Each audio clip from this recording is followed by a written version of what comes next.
Thanks a lot, Shail. And I'm glad to see such a good audience in a post-lunch session, right after a post-lunch session. We'll try to keep you awake during the talks. So the points to ponder when we discuss cataract and refractive cataract surgery, is there any special workup that is required? Or it could be just routinely done by anybody at any time of the day in a clinical scenario? And if there is, how do you do it? And will it, at the end of the day, enhance our practices and make our quality of surgical outcomes and patient satisfaction better? In our clinic at Raghudeep, we follow a particular protocol. Our pre-operative work protocol includes a dedicated time slot.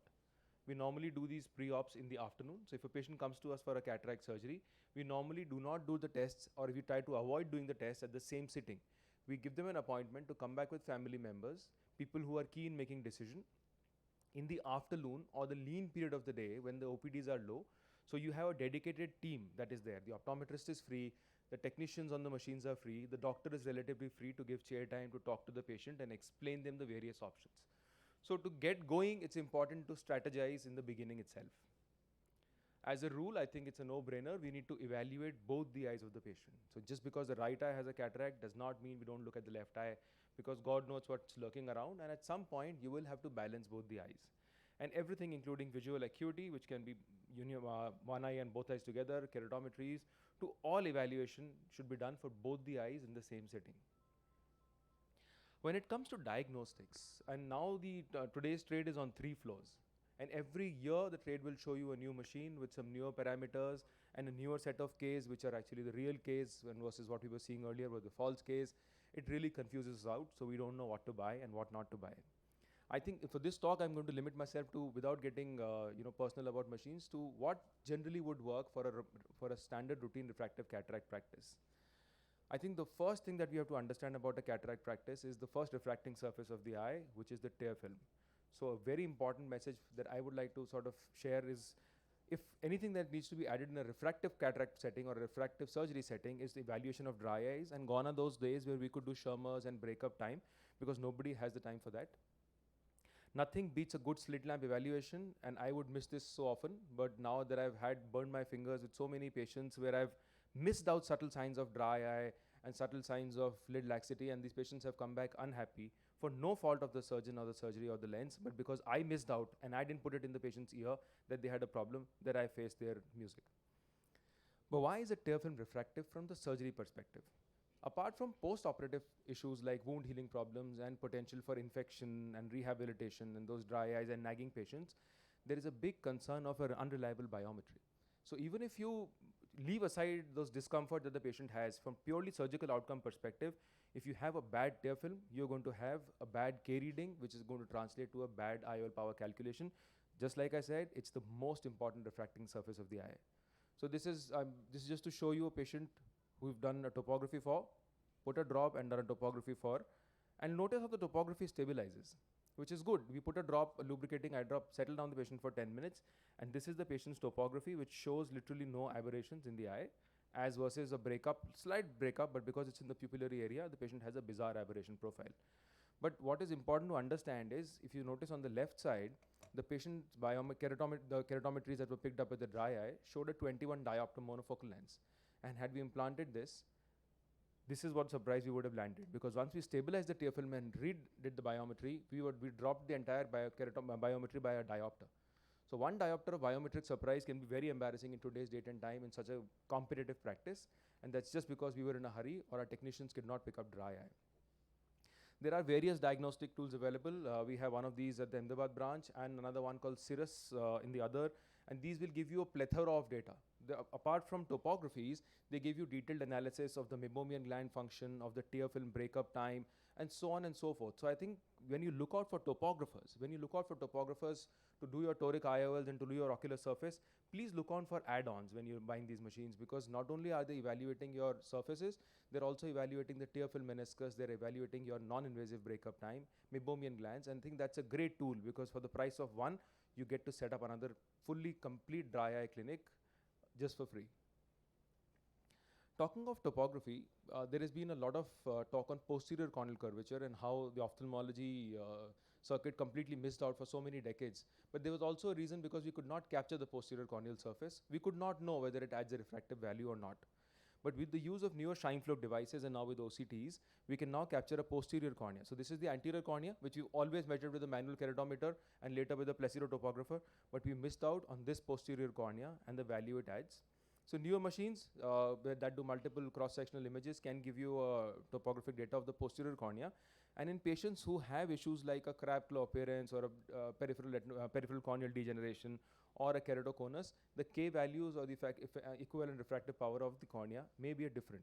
And so it may be important to understand this. This is one of the presentations that showed that if you have a residual astigmatism, even after using a toric IOLs, that's because you're not sometimes looking at posterior corneal curvature. So it may be a good idea to incorporate it. But the good news is that most of the eyes, I would say 90% eyes, would be within the OK bracket, even without our posterior corneal estimation, because the newer formulas will account for this and they will settle it down in your IOL power calculations. But if you have it, it's even better. This is something which has been there forever. This is a specular microscope, and I think it's probably in some places run out of fashion, and the ones who have it are doing it now. So this is just to show you how it helps you in decision making. And this is not a cataract patient. This girl has come to me. She's a 22-year-old girl, comes to me with a moderate myopia of about 4 diopters and wants a refractive surgery. So I go ahead and evaluate. Pachy is a little low, it's a little bit irregular. So I decided not a good candidate for a LASIK surgery of any sort or a surface ablation. I'll probably go ahead and implant an ICL in this patient, which is fair, and I would probably have done that, but I did a specular for her. And the specular shows these large gut-rate changes. I missed them out on clinical evaluation. So in my understanding, if you have a pathology that's sitting over there, something that you could have missed it on slit lamp evaluation, especially on a busy day, specular helps you pick it up, and particularly for cataract patients. So this is a cataract patient that walks into the clinic. I've been seeing this patient for years. I never really could see anything on a slit lamp evaluation. Probably it was just a cursory glance, but the specular shows a chaotic picture. It shows this cornea is bound for decompensation. The question is not whether this patient is a suitable candidate for a primary surgery or a 2-stage surgery, because for this patient, we counsel the patient thoroughly that the patient will need dispersive viscoelastic and the cornea may decompensate. And such is the value of a diagnostic tool that even if it doesn't give you a good outcome, it helps you counsel the patient that the problem is in their eye and it's not your fault, because now you have documented data that this is an eye which is bound for trouble. But this patient was well counseled, and this patient wanted some sort of multifocality, for which we landed up doing an EDOF or a Vivity lens. And we told her that the cornea might decompensate. Fortunately for us and for the surgery, it lasted.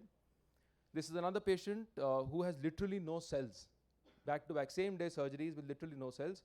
And because we were confident of our surgical approach, and we were confident after seeing this that we could handle the patient, we implanted a toric IOL in this patient too. But the patient was counseled for decompensation and a secondary procedure which would involve a DMEC or a DSEC. So specular is important too.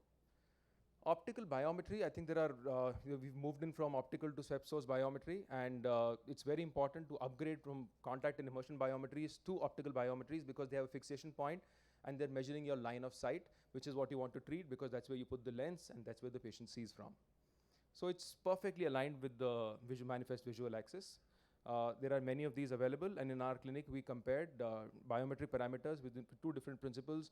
One was the Lenstar, which was an optical biometer, and the other one was a TOMI, which was a swept source OCT. And we found that we were able to pick up data in about 90% of eyes with the Lenstar, and about 98% of eyes, even with near mature eyes, on a swept source OCT. So maybe that's a good tool, particularly for harder, denser, and mature cataracts. When it comes to IOL power calculation, we at our clinic have shifted completely to the Barrett Universal 2 formula. It comes incorporated in most of the new optical biometers, and thanks to Dr. Graham Barrett, it's available for free for all of us on the APSCRS website.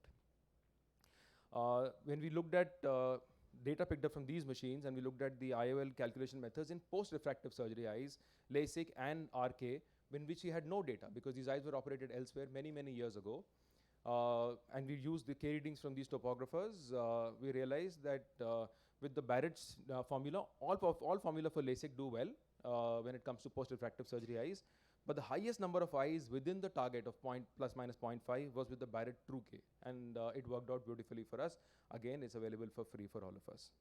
But the biggest advantage of these optical biometers is that they give you data in a very, very lucid format. So this is how I get my data coming out of a Lenstar. Everything is visible. I know what my target refraction is. I know that the patient is a suitable toric candidate or not. So I don't have to go back to a toric planner, load the data, look at the axis. And surprisingly, because of these small subtle changes, my toric practice has increased.